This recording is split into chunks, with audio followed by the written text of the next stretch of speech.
Anime NYC was this past week, and if you guys didn't know, there are a bunch of super exciting manga announcements. Hey, what's going on, guys? My name is ThePromG. Welcome back to a brand new video. Now, like I just said, this past week was Anime NYC. I believe it took place over the course of like 3 days. It's one of the most hype anime and manga conventions in the whole year. And every year, manga fans like you and I just get super hyped to see what all of these manga publishers and companies decide to announce at their panels for this convention. And this year, there were definitely some really cool things announced that I cannot wait to talk about today in this video. Obviously, I'm not going to be covering every single thing announced, but I have a couple of highlights pointed out that I think are the most exciting and that you guys will be most interested in. Unfortunately, I wasn't actually in attendance at Anime NYC, so I'm getting all this information from the homie Manga Alerts over on Twitter. He does restocks, price drops, alerts, and obviously information about everything manga involved over on Twitter. Go drop him a follow, he's a great page. So hopefully you guys do enjoy this video. If you do, make sure to leave a like and subscribe for more manga videos just like this. So without any further ado, I say we get right into the Anime NYC 2022 manga announcement recap.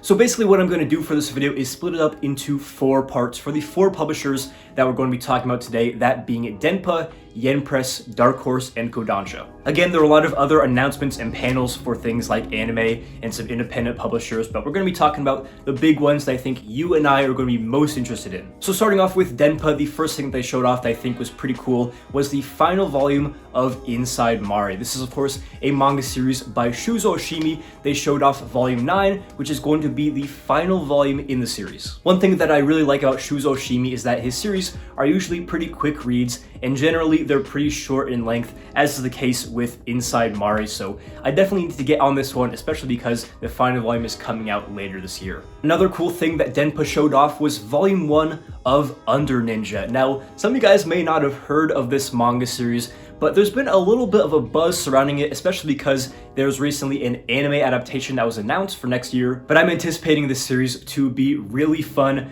and crazy. I've heard some great things about it, murmuring around the manga community. And now that the volumes are finally coming out in print, I'm super excited to pick them up. And the final big announcement from Denpa was actually the production announcement for March Comes In Like a Lion. Now, this is one of the most beloved anime series of all time, also one of the most highly rated. And Denpa just announced that the series is in deep production for a March 2023 English release. Apparently, the plan is to release the first volume again in March 2023, and then to have a volume release every 3 months. So not a rapid release, but also not a slow one like some other series I know. But I'm definitely very excited to get into this series. And even though Denpa is a kind of slept on, not exactly major player in the manga industry, they've just announced one of the most hype announcements of the entire convention. Next up here, we got a couple announcements from Yen Press, the first one being the Elden Ring manga. Now, I wrote down the name here. It is Elden Ring, The Road to Erdtree, or Erdtree. I'm not exactly sure how to pronounce it.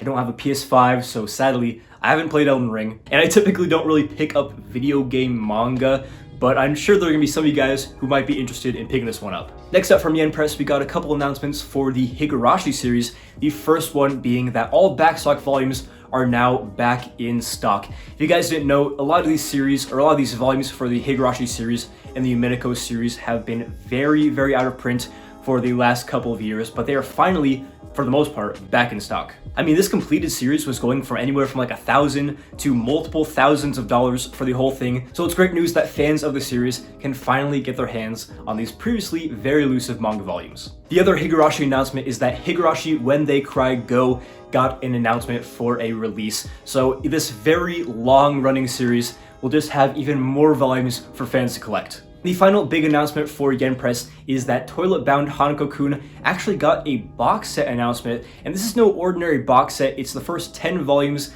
and I'm assuming some other supplemental things as well. But this box set looks really cool. I believe it's modeled after like a bathroom stall, has some pretty cool designs and artwork, so I'm sure fans of the series, although I am not one, have read it. I know a lot of you guys are and are reading this series, so hopefully you guys are pumped for this box set release. So now we'll move on to the big guys, that being Dark Horse and Kodansha. These two publishers have the most relevance to me personally. Obviously, there's some stuff I'm going to pick up from those other two, but Dark Horse and Kodansha are really where it's at for me. Starting off with Dark Horse, they came out of the gate with one of the biggest manga announcements of the entire year. That is going to be Shinichi Sakamoto's Innocent coming to physical print. Now I should stop myself right there because I believe all that was announced is that the series was licensed, so it may not get a physical release, maybe digital only. I don't believe we have the information at that time, someone correct me if we do, but I would be astonished if this series did not come to physical print. Just based off the amount of people that have been asking for the series to be put out in English physically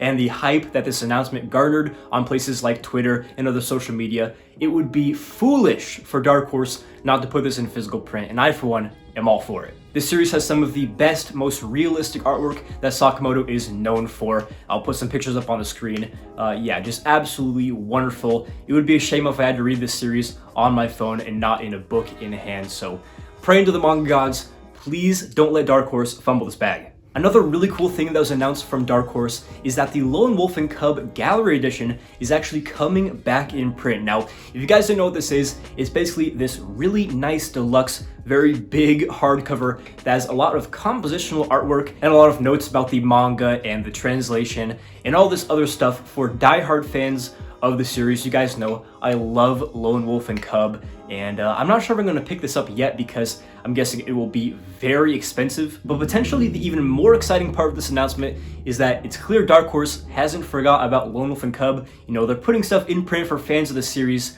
so maybe, just maybe, that deluxe edition for Lone Wolf and Cub that everybody has been begging for is potentially on the horizon, but you didn't hear it from me. And lastly, for Dark Horse, they announced some reprints of some popular series. We have some reprints for all the volumes of Psycho Pass, Panty and Stocking Garter Belt. Also, omnibuses 1 through 4 of Elfen Lied are coming back into stock. So, you know, I'm not huge fans of any of these series, but definitely cool that Dark Horse is reprinting some of their popular series. And of course, the last publisher we're going to be talking about today in this video is Kodansha. In my opinion, I'm saving the best for last because there are a lot of really exciting things that they announced that I'm very anxious to hear your comments about in the comments below, some of which are a little bit controversial. The first thing that Kodansha announced is a physical print for Boichi's Origin. Now, this is super exciting because it's honestly a shame we don't have more Boichi stuff in print in English. Obviously, we have things like Dr. Stone and Rakia, if you can even get a hold of Rakia, it's super rare, but series that were actually written and illustrated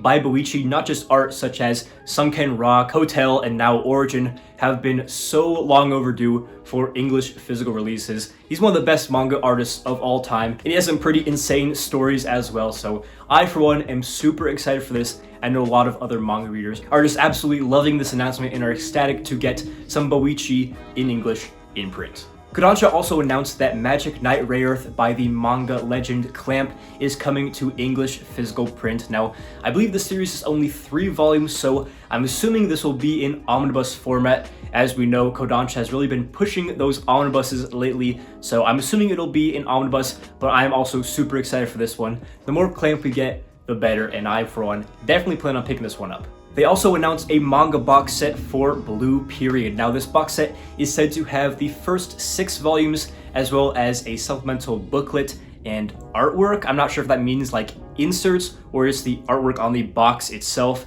But again, another Kodansha box set where they don't have the whole series, just 5 or 6, you know, it's what we're used to. This isn't like groundbreaking announcement, but definitely something that I'm sure a lot of you guys are going to want to pick up. And last, but definitely not least, this final announcement got some of the most buzz from any manga announcement in the entire convention, from any panel. That is going to be the Vinland Saga 3-in-1 Deluxe Edition. Now, as of right now, we don't have any concept art or to what this thing is actually going to look like, or more importantly, how much it's going to weigh. But you heard me right, Kodansha has announced a deluxe edition similar to the Berserk ones, I'm assuming, for Vinland Saga, which is kind of interesting because the series hasn't actually completed yet, which kind of makes me wonder how often these things are actually going to come out. But nevertheless, I am super excited to see what this thing is going to look like. I don't know if I'm going to buy it because, of course, I already have the hardcovers, which are pretty nice quality if I do say so myself. I saw a lot of people reacting to this announcement with a little bit of skepticism and wondering, you know, like, is this really necessary? And I'd say the answer to that is no, it's definitely not necessary, especially because we already have 2-in-1 hardcovers. But hey, I'm all here for it. One of my favorite manga of all time is getting a deluxe release. Whether I'm going to pick it up or not is a different story, but still a very interesting announcement that I want your guys' opinions on in the comments below. But anyways, guys, that's going to do it for this video, recapping some of the highlights and key announcements from this year's Anime NYC. Hopefully you guys did enjoy the video, and of course, if you want to see all the announcements in detail, from Manga Alert's Twitter, they'll all be linked down in the description below. You can go check them out there. And let me know down in the comments below which announcement that I listed today are you most excited for out of all of them. Definitely can't wait to hear your thoughts on these announcements down in the comments below. Hopefully you guys enjoyed the video. If you guys did, make sure to leave a like and subscribe for more manga videos just like this. So yeah, this has been ThePromG. Hopefully you enjoyed the video. And as always, hope to catch you in the next one.